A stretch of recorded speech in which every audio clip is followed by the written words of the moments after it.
নমস্কার বন্ধুরা, আজ আমি ছাতার ওপর ডিজাইন করার মতো একটা ইউনিক প্ল্যানিং নিয়ে চলে এসেছি। এই পার্পল কালারের ছাতাটার ওপর ডিজাইন করার জন্য আমি এশিয়ান পেইন্টসের এই ছোট সিসেটা ব্যবহার করেছি। অনেকদিন ধরেই এক কালারের এই ছাতাটা আমার কাছে ছিল।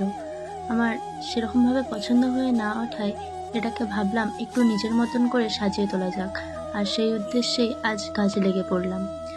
আমি প্রথমে এই স্কেচটা করার জন্য একটা কালার পেন্সিল ইউজ করেছিলাম, তারপরে কালারটা ব্যবহার করেছিলাম। যখন আমি পাঞ্জাবির ওপর ফেব্রিকের কাজগুলো করছিলাম, তোমাদের মধ্যে অনেকেই আমাকে জিজ্ঞাসা করেছিলে যে পাঞ্জাবিতে ফেব্রিক করার পর যখন ধোয়া হয় পাঞ্জাবিটা, তখন কি কালারটা উঠে যায়? আমি তাদেরকে বলেছিলাম যে না, কালারটা একদমই ওঠে না, কারণ প্রথমে আমি আমার মায়ের দুটো ব্লাউজ এবং পরে আমার দুটো দাদার পাঞ্জাবিতে করেছিলাম, তো তাদেরগুলো এখনো পর্যন্ত ওঠেনি আর উঠবার কোনো চান্সও নেই। এবার তোমরা অনেকেই বলবে যে আমি তো এটার উপর এশিয়ান পেইন্টস ব্যবহার করছি, তাহলে ফেব্রিকের কথা কেন বললাম? কারণ ছাতাটার ভিডিওটা যখন তোমরা দেখবে তখনও তোমাদের মনে এই প্রশ্নটা আসতেই পারে যে এটার উপরে যতই এশিয়ান পেইন্ট দিয়ে করা হোক, জলটারও এর উপর ডাইরেক্ট পড়বে, তখন কি ছাতার উপর রঙটা উঠে যাবে না? তাদের জন্য বলবো না না, একদমই উঠবে না। এটা খুব ভালোভাবে অ্যাবজর্ব করে নেয় আর ওঠার কোনো চান্স সেরকমভাবে থাকে না, তাই তোমরা এটা নিশ্চিন্তে ব্যবহার করতে পারো। সাধারণত ছাতাগুলোর পার্ট হিসেবে 8টা পার্ট থাকে, তো আমি এটা ঠিক করেছিলাম যে 4টে পার্টে একটা ডিজাইন করব এবং আরও 4টে যে পার্ট থাকে সেটাতে অন্য একটা ডিজাইন করব। তো সেরকমভাবেই করছি, চলো দেখা যাক।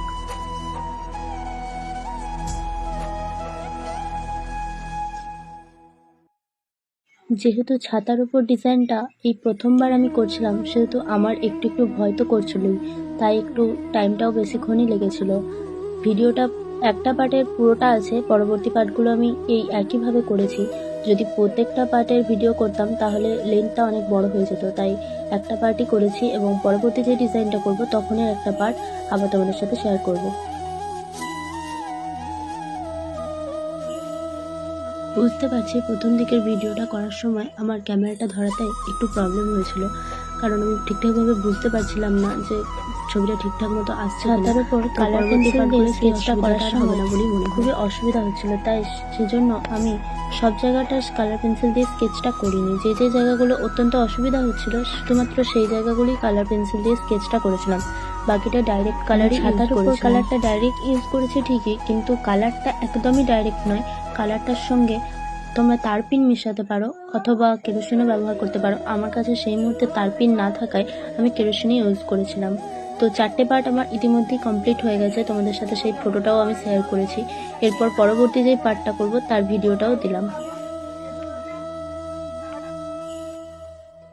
এই পার্টটারও নিচের দিকের স্কেচটা প্রায় একই ধরনের, কিন্তু একটু আলাদা আছে। মাছগুলো একটু কার্ভ হবে আর উপরের অংশটা সম্পূর্ণই আলাদা।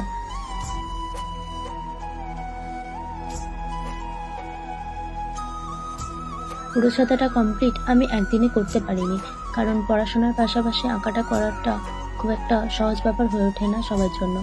তো আমি 2 দিনের মধ্যে করেছি ছাতাটা কমপ্লিট, ওই মিনিমাম 4 ঘন্টা করে।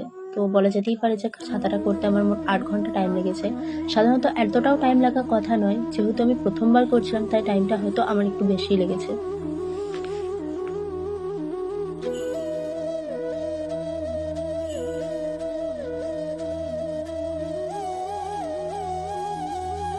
ডিজাইনটা করার সময় কিছু কিছু জায়গায় যে কোনো কারণবশত আমার ভুল হয়েছিল, তো সেই ভুলগুলোকে ঠিক করে নেওয়ার জন্য প্রথমে ওই জায়গাগুলোতে আমি একটু কেরোসিন লাগিয়ে তারপর কানি করে মুছে দিয়েছিলাম। তো ফাইনালি এই ডিজাইনটা কমপ্লিটের দিকে। তো এভাবেই আমি সম্পূর্ণ 3টে পার্ট আমি এই একই প্রসেসে কমপ্লিট করেছিলাম। তো এই ছিল ফাইনাল লুক ছাতাটার। সবাই কিন্তু কমেন্টে জানিও কেমন হয়েছে।